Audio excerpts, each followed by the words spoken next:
Hi guys, welcome to the Journey podcast. I've got Jack with me today. So Jack's a sport therapist that's been working with us for a little while now. So how did you get into the sport therapy side of things? So I looked at, obviously, when I was coming out the back end of playing football quite a lot of my life and stuff like that, dealing with injuries throughout that, I feel like when I was getting to choose my subjects and stuff like that, was wanting to be a doctor like a lot of people are, understanding how long it is in university and things like that. I was just like, what can I kind of dive into that still includes anatomy side of things and the kind of biology side of things, but doesn't take me 10 years to become. So I saw sports therapy, and obviously having a relation to sports and even sports injuries, experiencing a lot myself, I just thought it was quite an appropriate choice to make, and ever since I've just grew and kind of had this passion to become a better sports therapist and just be more effective at helping the way people improve, the way they feel, the way they move, and just in general feel more like a person and less like a broken one. Yeah, that's fair enough, I think. So see, when you're saying you're playing football and you got a few injuries yourself, talk us through that a little bit.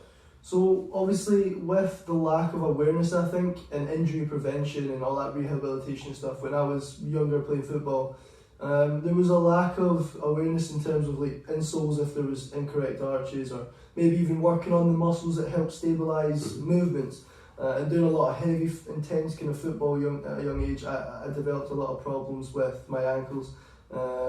Always good slatters in your knee. You can get that in your heel, and it's called Sever's disease or something like that. So I ended up getting that, growing extra bones in my ankles and all that kind of stuff. Yeah. Wow, And it was like on the inside of my ankle, it felt like as if I had two, and that was just the callus forming from the kind of excessive force through potential weakness, obviously, in these muscles to stabilise and support my ankle when I was doing all the football. But knowing now how to actually fix it is quite good, so I can start to pass that on into the younger kind of people and stuff like that. So that's fair enough, fine, yeah. So what made you? So was that like the main reason that you stopped playing football, or was there other things as well?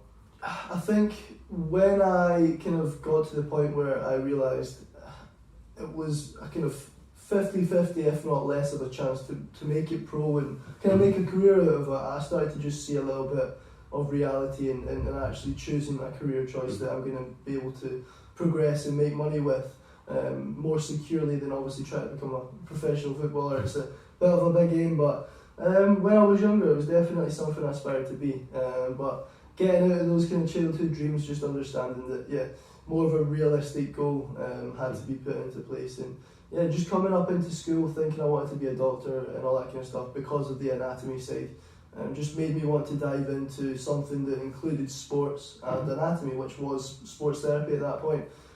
So ever since then, just started to kind of really make my craft of being a sports therapist a lot more effective when I'm treating, and just hopefully over the next couple of years build my skill set, so not just have the cupping therapy and the deep tissue massage that I've got now, but maybe get some acupuncture and different types of modalities in there, just to make sure that when I am administering treatment I can be as effective as possible. And I think that's quite a satisfying thing, like knowing that I can actually help people. It's pretty crazy. I like it. It's nice, I like that. It's a good thing. So with the sport therapy then, obviously you'll have seen and treated like plenty of clients, probably from a spectrum of young ages all the way through to whatever age.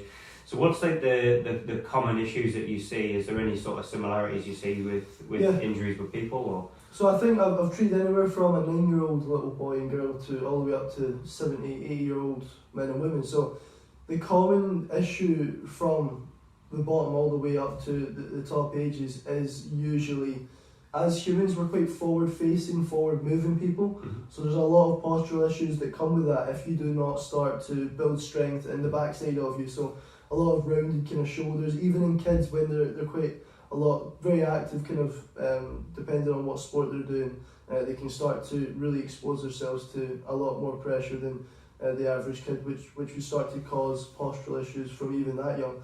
But obviously up into the older ages over time, as you develop a lot of weakness in these muscles from misuse, the postural issues start to arise.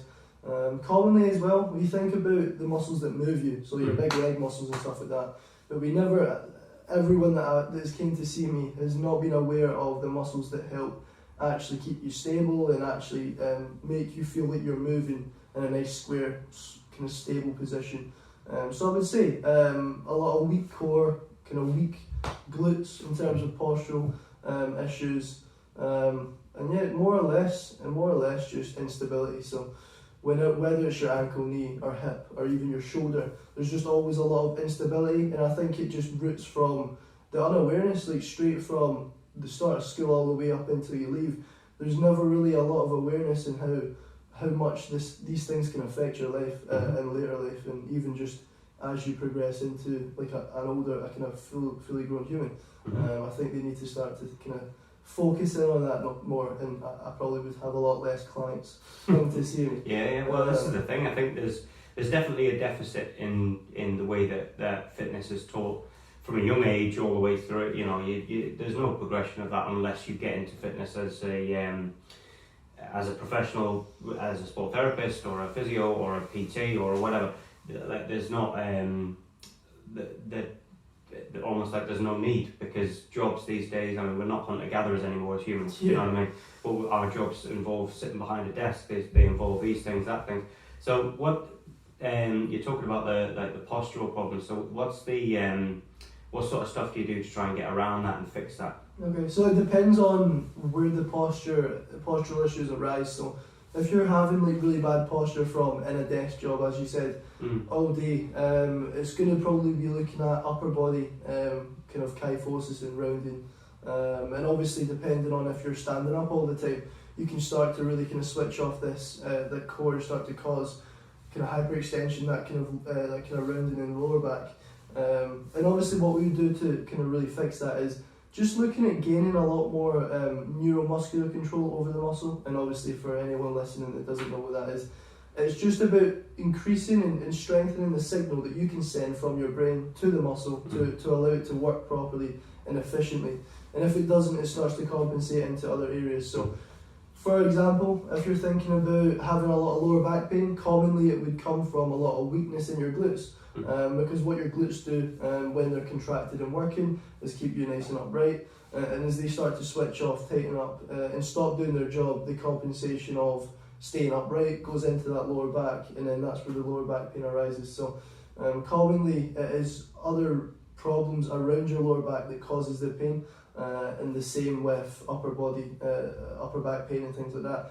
It just is the musculature around the area that is potentially weak and unable to kind of fire up and do its job correctly. So we would look to just add in a lot of neuromuscular work, which would entail activation exercises. So low intensity enough to not fatigue the muscle, but enough to actually build that connection. So just things like that, and obviously with postural issues, one side might become lengthened and weakened, and then the other one would do the exact opposite and become shortened and tightened. So we would look at mobilising the areas that were tight as well. So it's all about mobilising, activating, and then after you've got those two out of the way, it's about strengthening. So that's what you would probably do downstairs, doing the strength work and stuff like that. But yeah, 3 major things to do with the muscle, and that's to mobilise, activate and strengthen. So that's the 3 major kind of things you want to think about doing. And if you have all of those in each muscle, then you shouldn't have any pain. That's fair enough, man. I like that. I think it's nice just to you know, for guys and girls probably just to hear that, you know, that little just having those little golden nuggets of information, because like we say, it is probably missing from curriculum, definitely. I mean, I remember when I was in school, you know, you had nothing at all. Nothing, you know, and it's a shame, because it's definitely, there's plenty of young guys and girls that's, you know, I think it's a generational thing.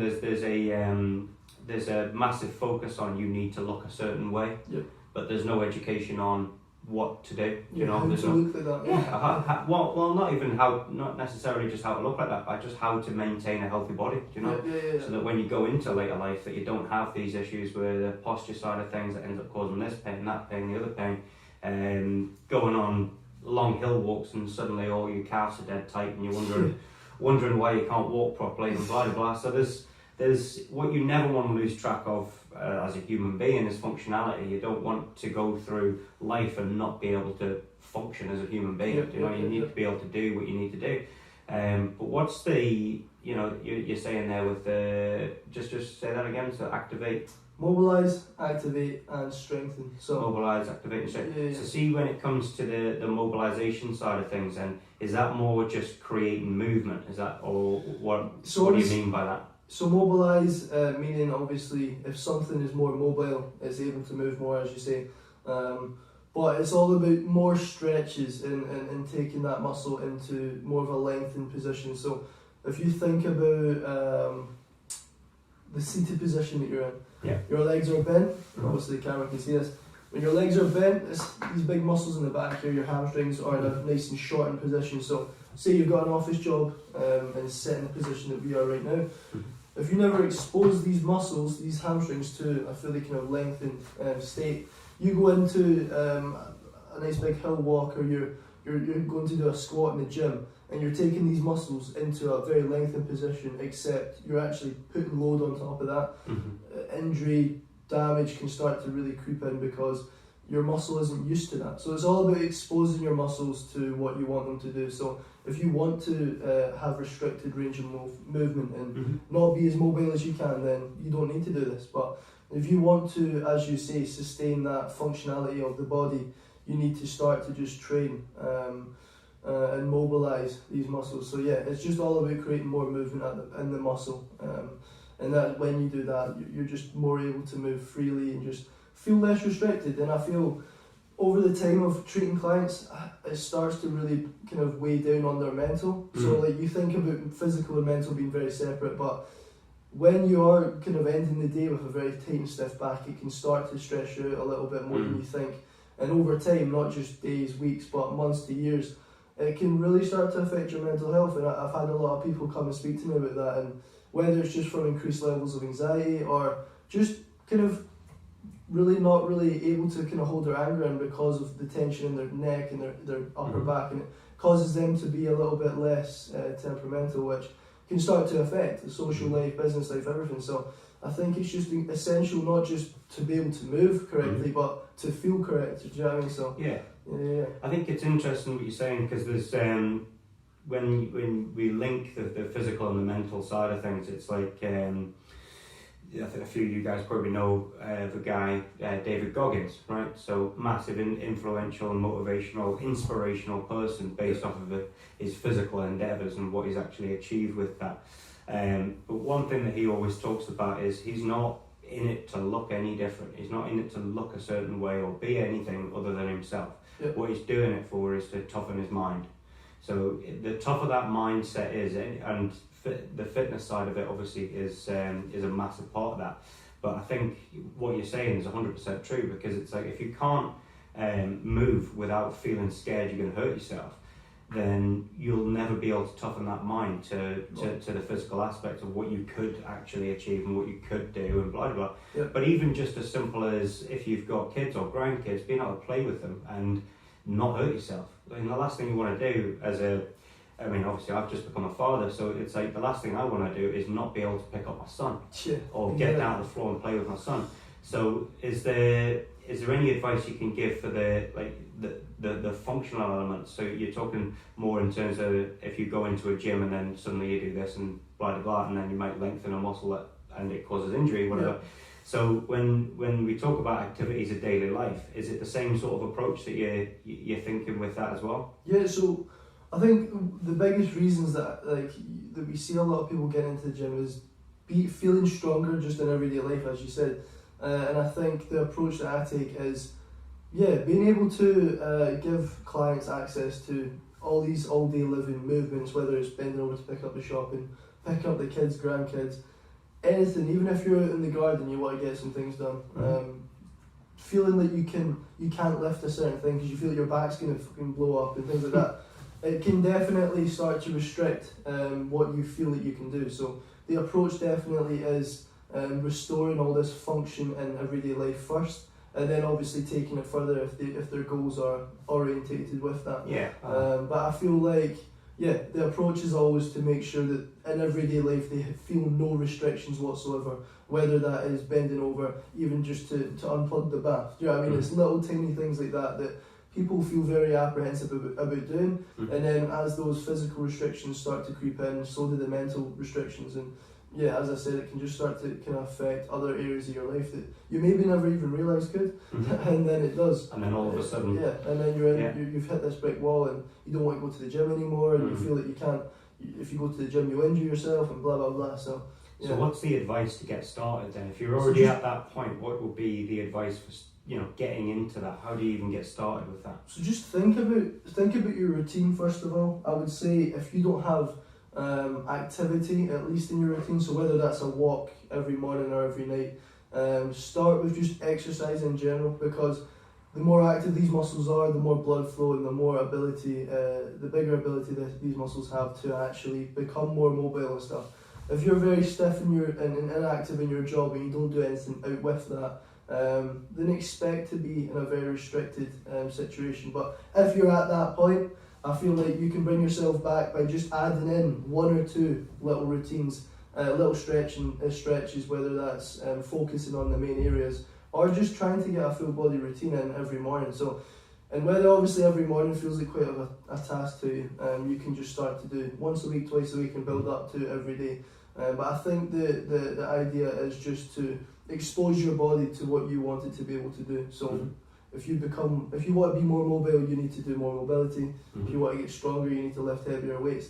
So I feel like anyone that is at that very stiff, restricted stage, just start to incorporate mobility into your life. So whether that's a little yoga routine or genuine stretches that target the stiffness and tension in your muscles. And then, as I said about activation, starting to activate the muscles that will kind of oppose the tight ones. So it's going to start to even you out. So mobility and activation are the 2 major things that I have clients doing or trying to do every single morning, and then it builds up into more progressed exercises, because if you've never done this, you're starting from a very low point. You're starting from zero.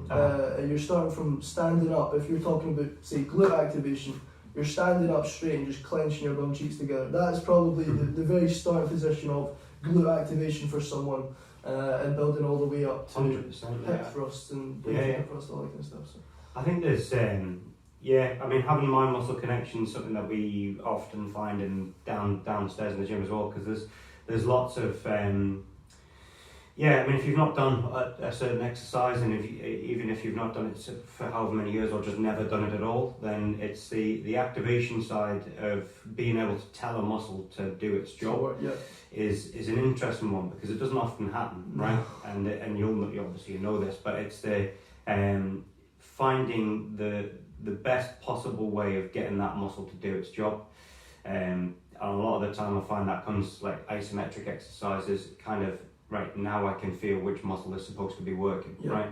And then that translates over to a lot of the strength exercises. But for guys and girls out there, so they might, let's say they've got they've got something wrong with their knee, right? And there's problems here, there and everywhere. They've not trained in however long, and you're trying to do activation. The word activating a muscle, or activating a muscle in general, has no meaning unless you know what that means. Do you know what I mean? So it's like, how would you get or how would you explain activating a muscle without just saying activate? Because if I say, right, if you were to activate your bicep right now, you would know exactly what to do to make that happen. But for guys and girls at home, that might not be the case. So what do you reckon? What would be the easiest possible way of thinking about activating a muscle? Okay, so you would want to inform yourself, whether that was from a professional like me or you, or just online, thinking about what the muscle does first of all. So what does it move? So if you're talking about your glutes, it kind of extends your hip. Obviously, you would need to know what that is, but knowing what the muscle does first of all, which would obviously be taught through if you were with a professional. But if you're at home and you're wanting to know what activation is, it's just all about being able to use the muscle. So if you're starting from a baseline knowledge of nothing and just obviously wondering what activate means, it just all is basically looking at performing exercises that are going to primarily use that muscle. And as you start to feel just that, whether it's feeling that muscle and other muscles working, knowing and identifying that muscle working, you can start to then build the connection. So if you're someone that doesn't know anything at all, you're not going to get it straight away. You're going to maybe have to do exercises that incorporate multiple muscles until you can start to isolate the individual muscle itself. So blinded by the light there. So yeah, I get your point though. Yeah, there's I mean, this is the thing. There's been so many useful little nuggets there that you're giving us, Jack, and thank you very much for that. But I think this last year has probably taught us a lot of things, right? This last couple of years has probably taught us more than anything, because it's the reaching out for help is not a bad thing. No. So if you have problems, whether that be the physical side of things and you need help and guidance as to how to get stronger, fitter, whatever, and then if you have injuries on that journey, or if you currently have injuries and need that help and support, then that's what we're here for. That's what we do. That's why we do what we do. So, and we've got that much on offer now. And it's if you're wanting to get started on that, guys, then obviously reach out. Reach out. Don't be afraid to get started. But Jack, my man, thank you very much for coming on this podcast today. Guys and girls, we'll see you next time for another episode of the Journey Podcast.